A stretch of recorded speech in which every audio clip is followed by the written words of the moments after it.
नमस्कार। संधि विषयक पाठ्यक्रम के नवम सप्ताह में आपका स्वागत है।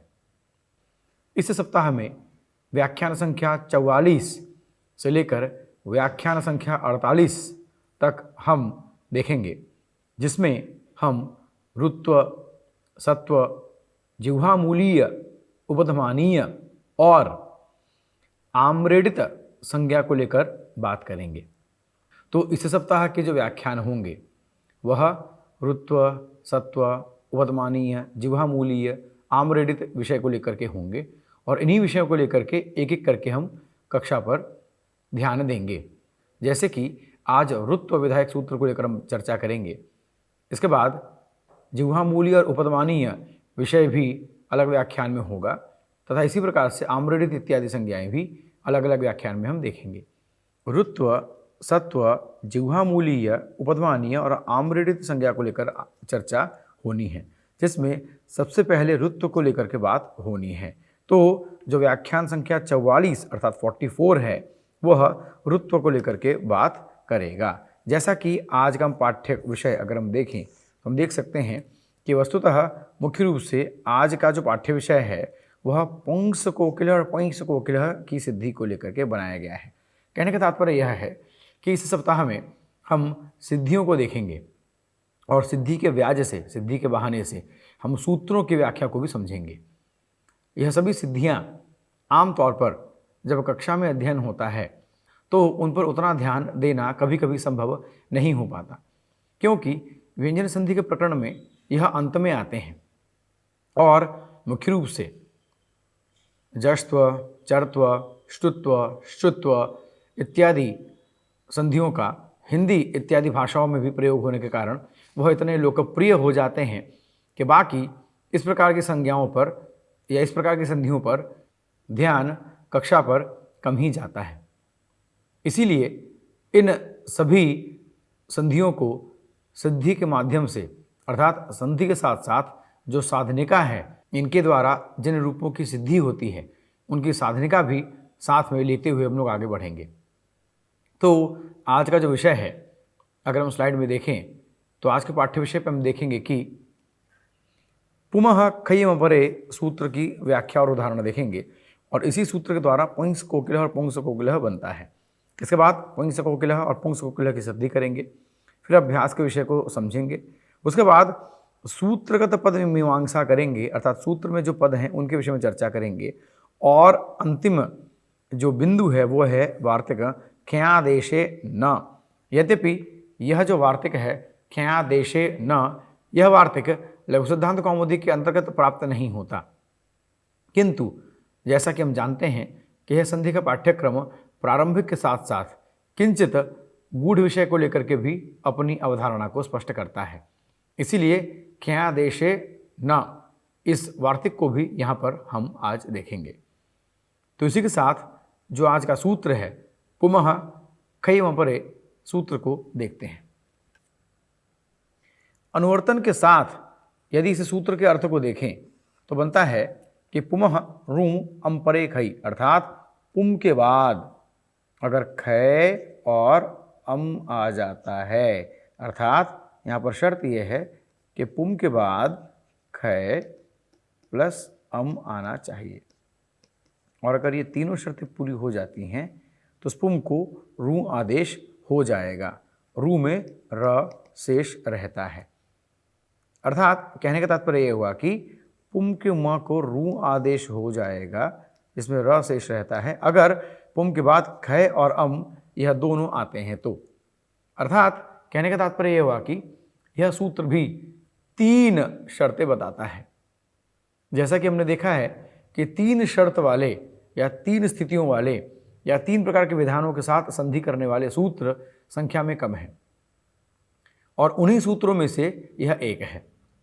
और यद्यपि जितने भी विषय हम देखने वाले हैं उनमें अधिकांश जो सूत्र हमको मिलेंगे अभी के इस सप्ताह में और आगे के सप्ताह में भी, तो उसमें हमको अधिकांश या कई सूत्र हमें ऐसे मिलेंगे जिसमें तीन तीन शर्तें हमको दिखेंगी। तो यहाँ पर पुम, खय और अम होना चाहिए। तो अगर ऐसी स्थिति होती है तो पुम को रू आदेश हो जाएगा। अब पुनः स्लाइड पर ध्यान देंगे। यह सूत्र कहता है कि पुम को रु आदेश हो जाएगा, किंतु समझने की आवश्यकता है कि पुमः यहाँ पर षष्ठी स्थान नहीं होगा, यहाँ पे षष्ठी विभक्ति का प्रयोग हमको दिखता है। और अलोन्तस्य, यद्यपि इस सूत्र को हम कई बार देख चुके हैं, पर फिर भी कई बार देखने में भी कोई आपत्ति नहीं है, क्योंकि यह सूत्र महत्वपूर्ण है।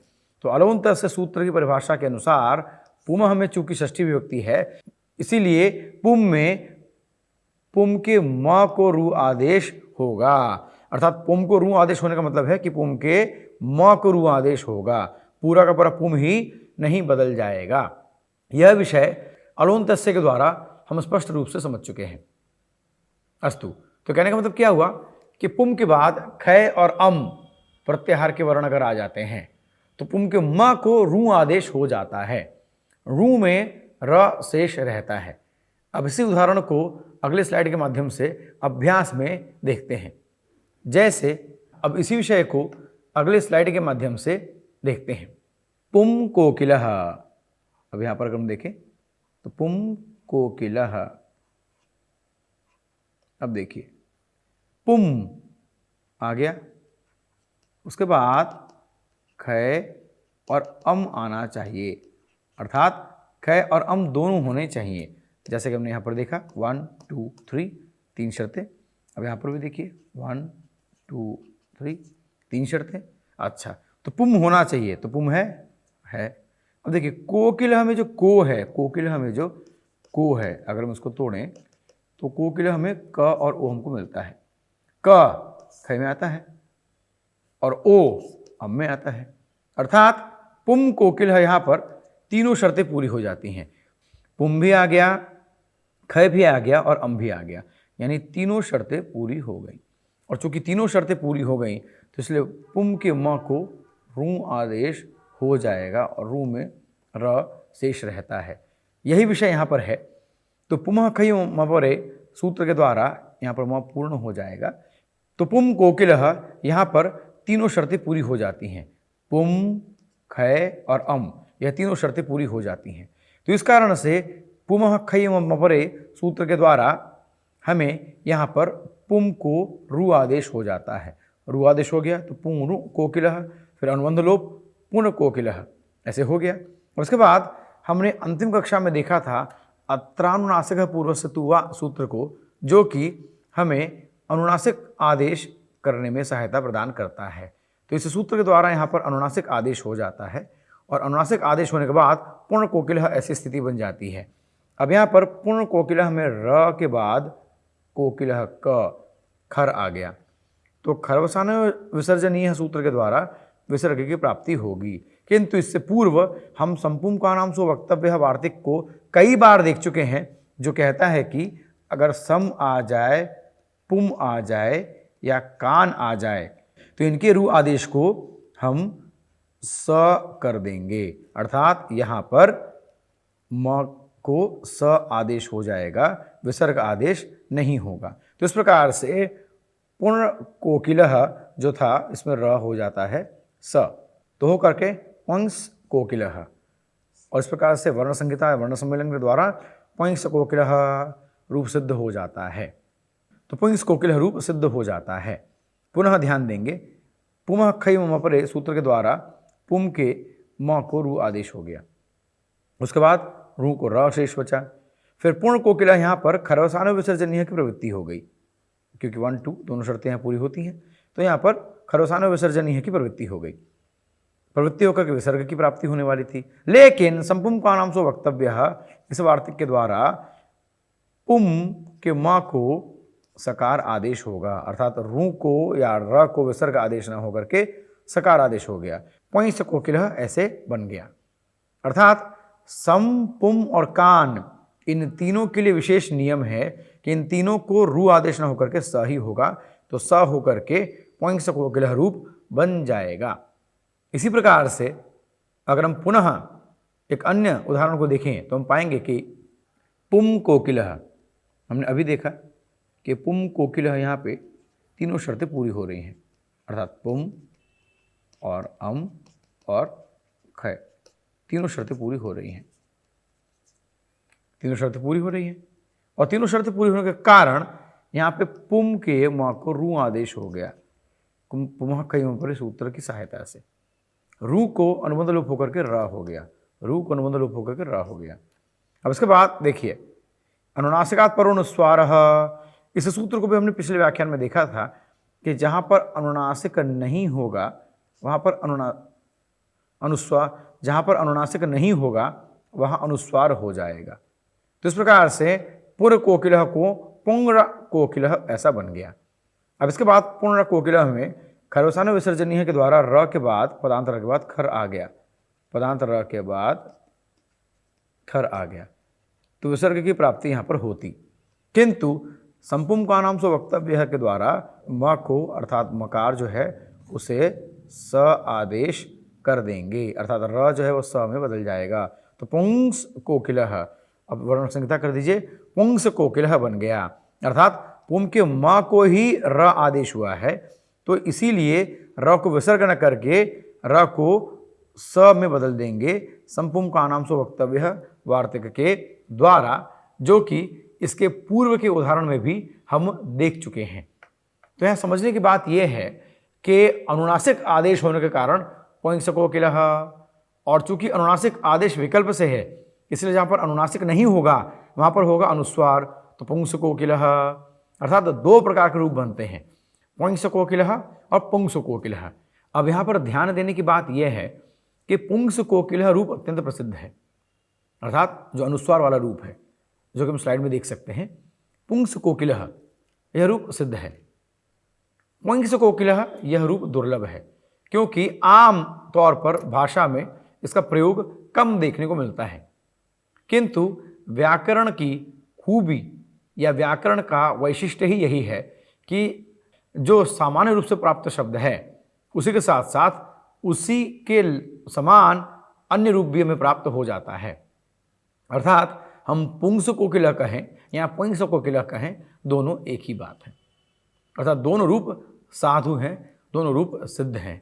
बस यहाँ पे फर्क ये है कि पुंस कोकिलः अत्रानुनासिकात् परोनुस्वारः के द्वारा बनता है और पुंस कोकिलः बन जाता है जहाँ पर अनुनासिक आदेश कर देते हैं। तो यह दो सूत्र व्याख्या या ये दो सूत्र प्रतियोगी परीक्षा या यह दो सूत्र हमारे विषय या सिद्धांत या कॉन्सेप्ट के निर्माण के लिए अत्यंत आवश्यक है। क्यों? क्योंकि यह जो दो सूत्र हैं यह अलग अलग सर्वथा भिन्न रूप को बनाते हैं, पुंस कोकिलः और पुंस कोकिलः। जैसा कि स्लाइड में हम देखेंगे, पुंस कोकिलः और पुंस कोकिलः यह दोनों रूप सिद्ध होते हैं। पुंस कोकिलः चूँकि अनुनासिकात् परोनुस्वारः के द्वारा बना पुंस कोकिलः। अब यहाँ पर देखिए अत्रानुनासिक पुरस्सतु के द्वारा बन गया पुंस कोकिलः, अर्थात पुंस कोकिलः भी ठीक है और पुंस कोकिलः भी ठीक है, अर्थात दोनों रूप बन जाते हैं। तो इस प्रकार से पुमः खयम अपरे सूत्र जो है वो पुंस कोकिलः और पुंस कोकिलः इन दोनों की सिद्धि करने में हमें सहायता प्रदान करता है। इसी प्रकार से अभ्यास के लिए मुझे आशा है कि आपके पास आपकी उत्तर पुस्तिका अर्थात कॉपी और पेन होगा, तो यह अभ्यास यहाँ पर कर दिया गया है, परंतु यह आपसे अपेक्षा रहेगी कि इस अभ्यास को देख करके आप स्वयं से और अधिक अभ्यास भी करेंगे और इसी अभ्यास को पुनः एक बार करके अपना समझने का प्रयास करेंगे। जैसा कि स्लाइड में अगर हम देखें तो इसी प्रकार से पुम खरः अगर ये आ जाए तो पुम खरः में पुम आ गया, खय और अम की अगर बात करें तो खय में आ गया ख और अ, ख। पुम खरः तो खरः में ख और अ, खय और अम दोनों शर्तें पूरी हो गई, और पुम ये तो है ही, अर्थात पुम खय अम 1 2 3 ये तीनों शर्तें पूरी हो जाती हैं, और ये तीनों शर्तें पूरी होने के बाद पुम के म को रू आदेश हो जाता है।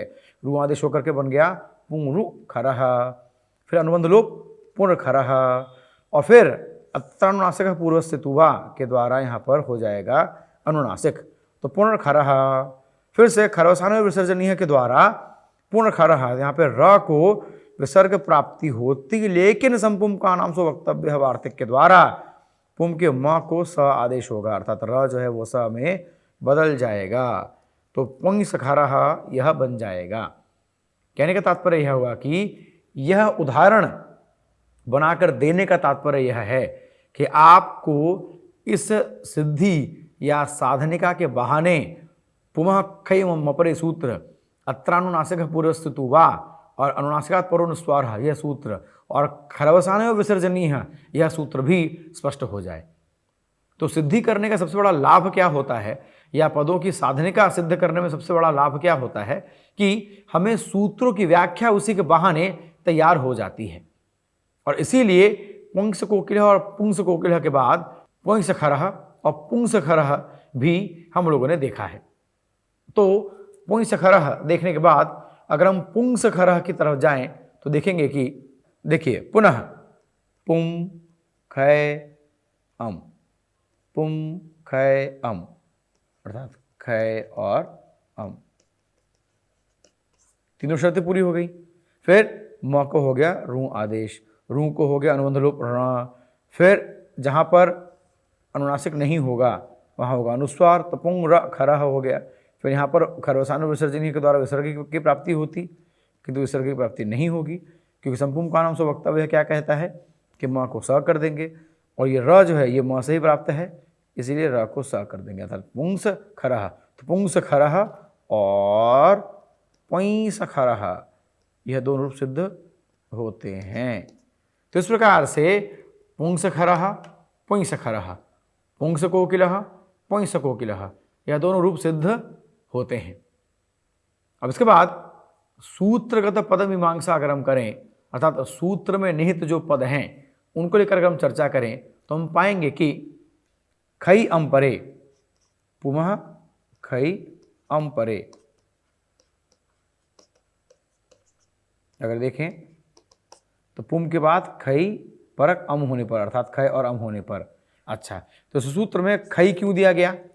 क्योंकि अगर खै नहीं देंगे तो रुत्व भी नहीं होगा। जैसे पुम देव, पुम, अब देखिए पुम पहली शर्त पूरी हो गई, फिर खै और अम आना चाहिए, तो पुम पहली शर्त पूरी हो गई। देव में जो द है वो खै में नहीं आता, दे में जो ए है वो अम में आता है, लेकिन चूंकि द ही खै में नहीं आता, इसलिए यहाँ पर पुम देव पुंग देवः या फिर पुन देवः बन जाएगा, अर्थात यहाँ पर रुत्व नहीं होगा क्योंकि खै नहीं है। अर्थात समझने की बात यह है कि तीनों शर्तें पूरी होनी चाहिए, दो हो गई एक नहीं हुई तो ऐसा नहीं होगा, तीनों पूरी होंगी तभी रू अर्थात रुत्व का नियम भी लागू होगा। इसी प्रकार से अम परे, अम क्यों दिया गया? जैसे पुम क्षत्रिय, अब यहाँ पर क्या है क्षत्रिय क और श, तो क खै में आ गया, अर्थात यहाँ पे 1 2 और 3 में 1 2 पूरा हो गया और 3 पूरा नहीं हो रहा। पुम मिल गया, क मिल गया, पर श नहीं हो रहा, इसलिए यहाँ पर भी पुंग क्षत्रिय या पुंग क्षत्रिय ऐसे बनेगा, अर्थात यहाँ पर भी रुत्व आदेश नहीं होगा। कहने का तात्पर्य यह है कि खै और अम देने के पीछे कारण यह है कि खै और अम दोनों होने चाहिए, कोई एक होने से कार्य नहीं चलेगा, दोनों को होना आवश्यक है।